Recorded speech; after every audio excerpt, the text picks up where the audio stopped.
میرے دوستو السلام علیکم ورحمۃ اللہ تعالی وبرکاتہ۔ آج ہم بتائیں گے حضور علیہ السلام کے دودھ پینے کا زمانہ۔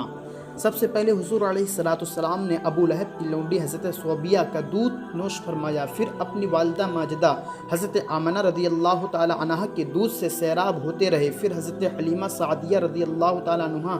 آپ کو اپنے ساتھ لے گئیں اور اپنے قبیلے میں رکھ کر آپ کو دودھ پلاتی رہیں، اور انہی کے پاس آپ صلی اللہ علیہ وسلم کے دودھ پینے کا زمانہ گزرا۔ شرفا عرب کی عادت تھی کہ وہ اپنے بچوں کو دودھ پلانے کے لیے گرد نواح دیہاتوں میں بھیج دیتے تھے۔ دیہات کی صاف ستھری آب و ہوا میں بچوں کی تندرستی اور جسمانی صحت بھی اچھی ہو جاتی تھی، اور وہ خالص اور فصیح عربی زبان بھی سیکھ جاتے تھے، کیونکہ شہر کی زبان باہر کے آدمیوں کے میل جول سے خالص اور فصیح و بلیغ زبان نہیں رہا کرتی۔ حضرت حلیمہ سعدیہ رضی اللہ تعالی عنہا کا بیان ہے کہ میں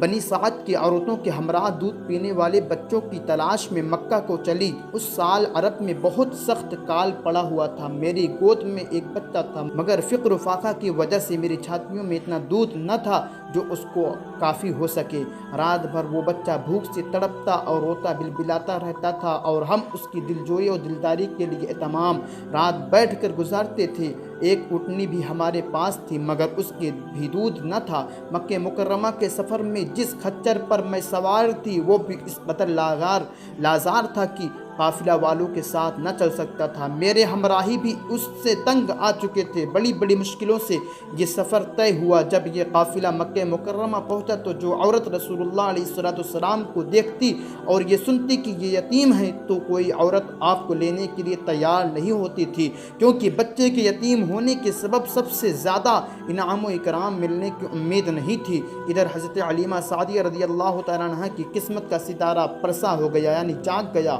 اور زیادہ بلند اور چاند سے زیادہ روشن تھا۔ ان کے دودھ کی کمی ان کے لیے رحمت کی زیادتی کا باعث بن گئی، کیونکہ دودھ کم دیکھ کر کسی نے ان کو اپنا بچہ دینا گوارا نہ کیا۔ حضرت حلیمہ سعدیہ رضی اللہ تعالی عنہ نے اپنے شوہر حارث بن عبد العزیز سے کہا کہ یہ تو اچھا نہیں معلوم ہوتا ہے کہ خالی ہاتھ واپس جاؤں، اس سے بہتر تو یہ ہے کہ میں اس یتیم ہی کو لے چلوں۔ شوہر نے اس کو منظور کر لیا، اور حضرت حلیمہ رضی اللہ تعالی عنہ اس در یتیم کو لے کر آئیں، جس سے صرف حضرت حلیمہ اور حضرت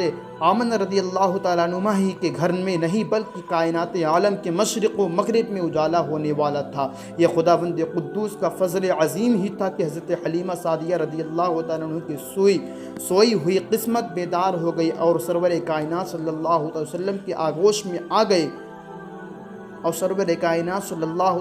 ان کی آغوش میں آ گئے۔ اپنے خیمے میں لا کر جب دودھ پلانے بیٹھے تو باران رحمت کی طرح برکات نبوت کا ظہور شروع ہو گیا۔ خدا کی شان دیکھیے کہ حضرت حلیمہ رضی اللہ تعالیٰ عنہ کے مبارک پستان میں اس قدر دودھ اترا کہ رحمت عالم صلی اللہ علیہ وسلم نے بھی اور ان کے رضائی بھائی نے بھی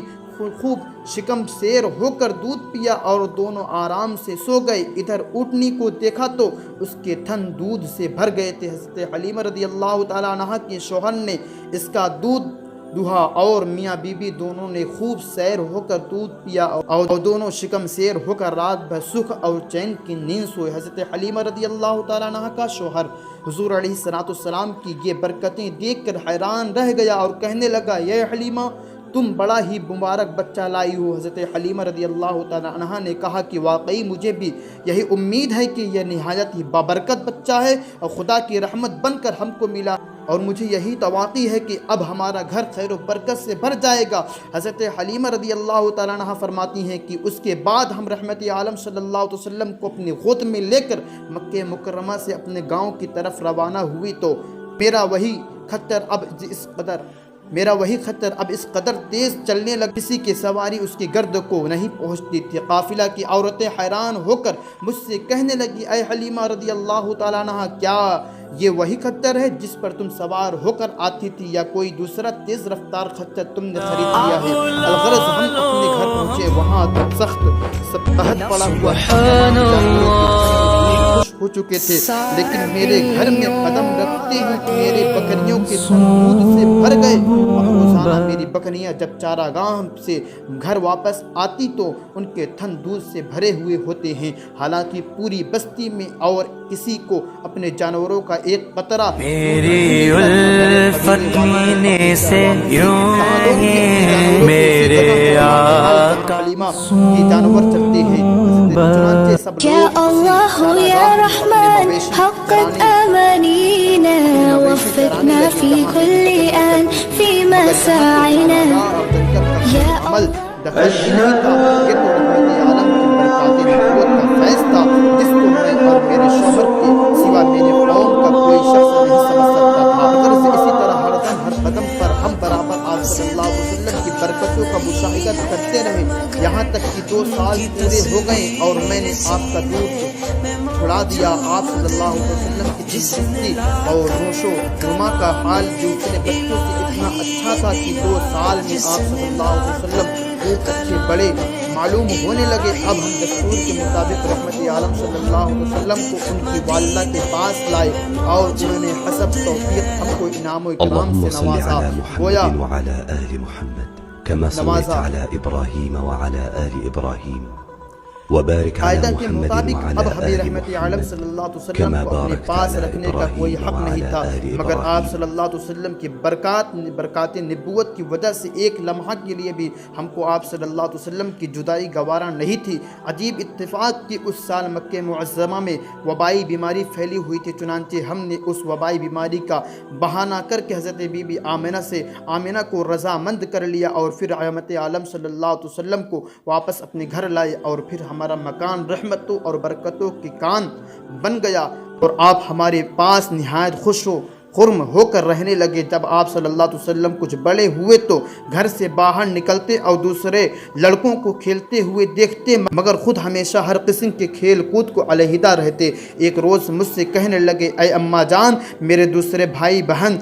دن بھر نظر نہیں آتے، یہ لوگ ہمیشہ صبح کو اٹھ کر روزانہ کہاں چلے جاتے ہیں؟ میں نے کہا کہ یہ لوگ بکریاں چرانے چلے جاتے ہیں۔ یہ سن کر آپ نے فرمایا، مادر مہربان، آپ مجھے بھی میرے بھائی بہنوں کے ساتھ بھیجا کیجئے۔ چنانچہ آپ صلی اللہ علیہ وسلم کے اصرار سے مجبور ہو کر آپ کو حضرت حلیمہ نے اپنے بچوں کے